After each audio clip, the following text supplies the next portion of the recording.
Bismillahirrahmanirrahim. Assalamualaikum warahmatullahi wabarakatuh.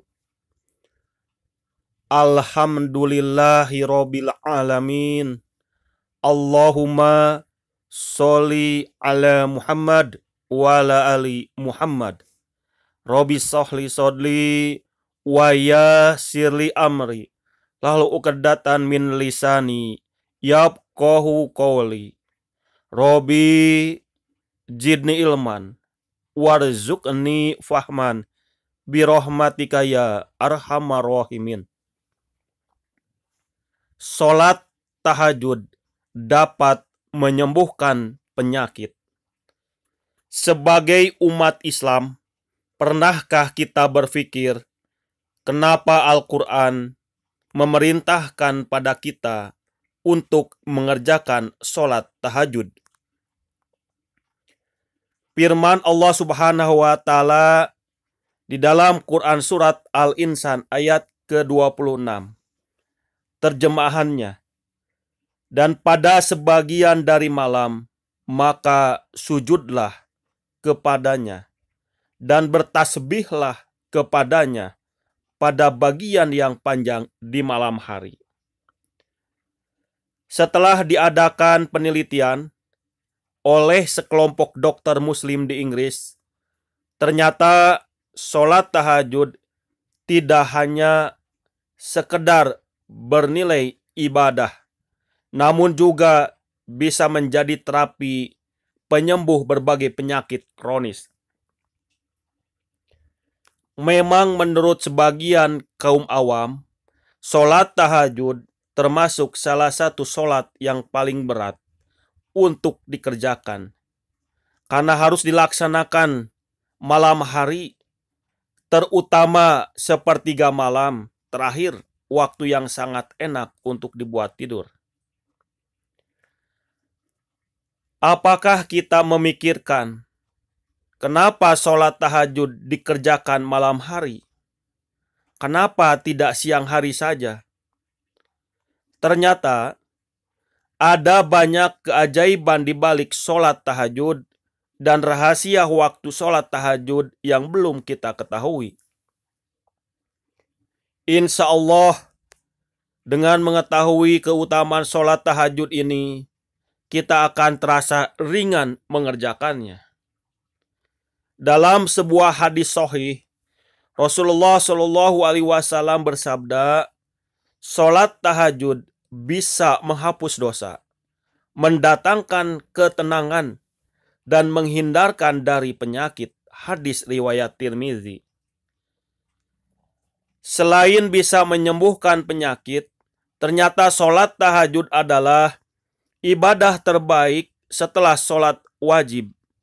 Nabi Shallallahu Alaihi Wasallam bersabda, sebaik-baik puasa setelah puasa Ramadan adalah puasa pada bulan Allah atau Muharram.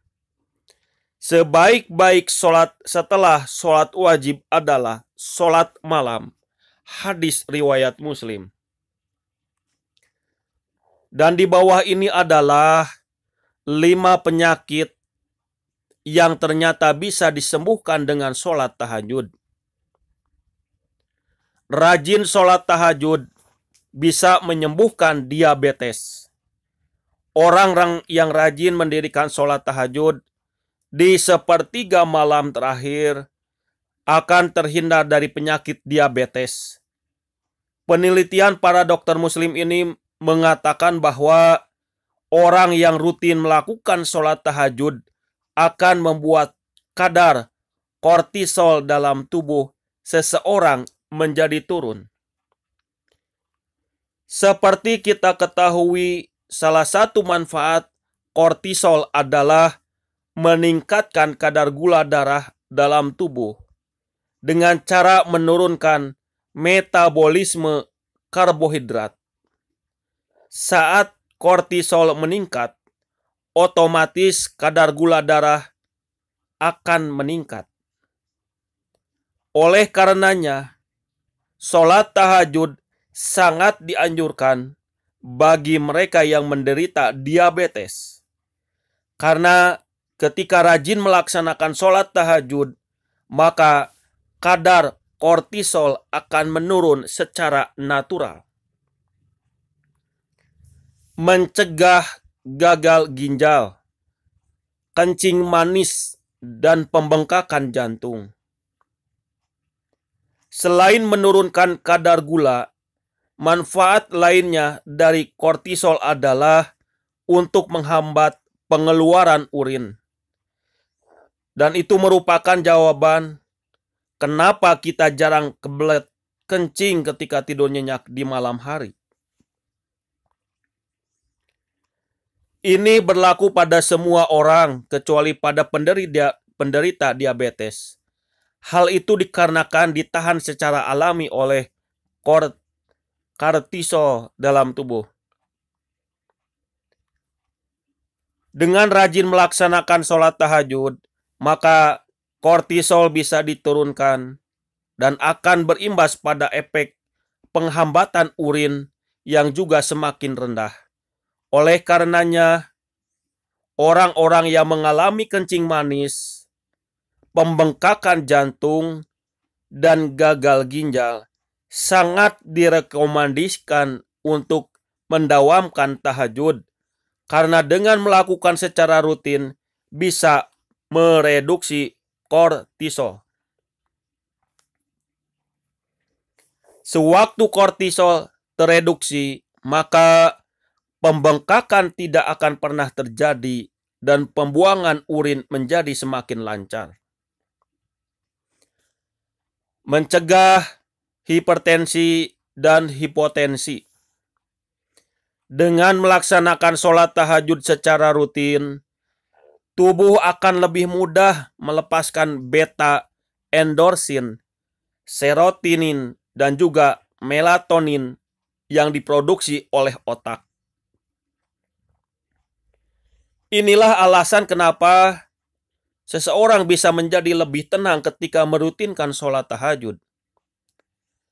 Ketika sistem homeostasis seseorang terganggu, maka sudah bisa dipastikan ia akan mudah mengalami pusing dan sakit kepala yang bisa menimbulkan hipertensi, tekanan darah tinggi, dan hipotensi, tekanan darah rendah. Dengan melaksanakan sholat tahajud secara rutin, maka ia akan mengalami relaksasi secara alami dengan intensitas yang penuh. Sehingga keseimbangan tubuh lebih terjaga dan kadar hipertensi atau hipotensi bisa diturunkan dengan natural tanpa meminum obat-obatan.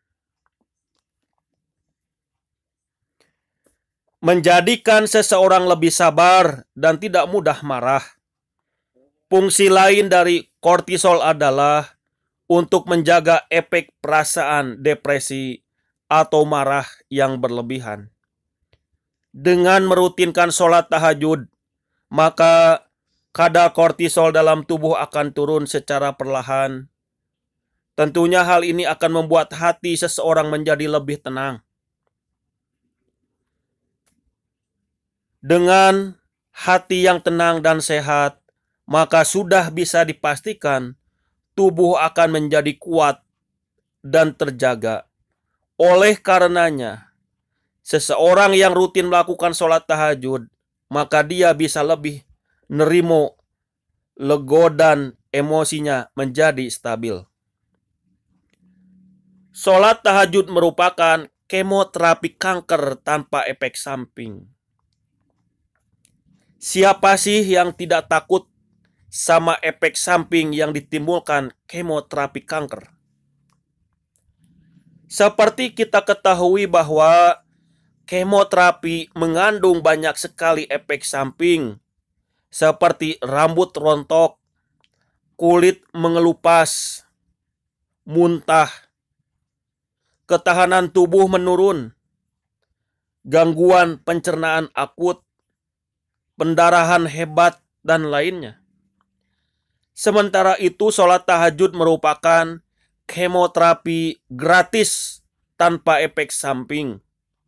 Karena hanya dengan iman yang ada di dalam hati seseorang, ia akan menjadi yakin dengan pertolongan Allah Subhanahu wa Ta'ala. Dengan hanya meminta pada Allah, maka ia tidak akan bergantung pada makhluk, sehingga pikiran hati bisa menjadi lebih rileks. Keadaan seperti ini akan membuat daya tahan tubuh semakin meningkat, dan perkembangan sel kanker bisa diperlambat, bahkan bisa dihentikan sama sekali. Masya Allah, begitu dahsyatnya rahasia di balik sholat tahajud, hingga tak heran jika Rasulullah Shallallahu Alaihi Wasallam hampir sama sekali tidak pernah meninggalkannya. Semoga Allah memberikan keringanan pada kita semuanya untuk bisa istiqomah, bersungguh-sungguh merutinkan sholat tahajud. Ya Allah, semua Islam seluruh dunia berilah hidayah, taufik. Ampunilah dosa-dosanya, maafkanlah semua kesalahannya. Terimalah semua amal solehnya, dan jadikanlah generasi yang soleh-solihkah, serta masuk ke surgamu tanpa hisab, tanpa azab, dengan kasih sayangmu. Amin ya Allah ya Rabbal Alamin. Rabbana atina fid dunya hasanah wa fil akhirati hasanah wa qina adzabannar. Subhana rabbika rabbil izzati amma yasifun wa salamun ala mursalin walhamdulillahi rabbil alamin. Nasrun minallah wa fatun qarib wa basiril mu'minin. Pastabikul khairat. Assalamualaikum warahmatullahi wabarakatuh.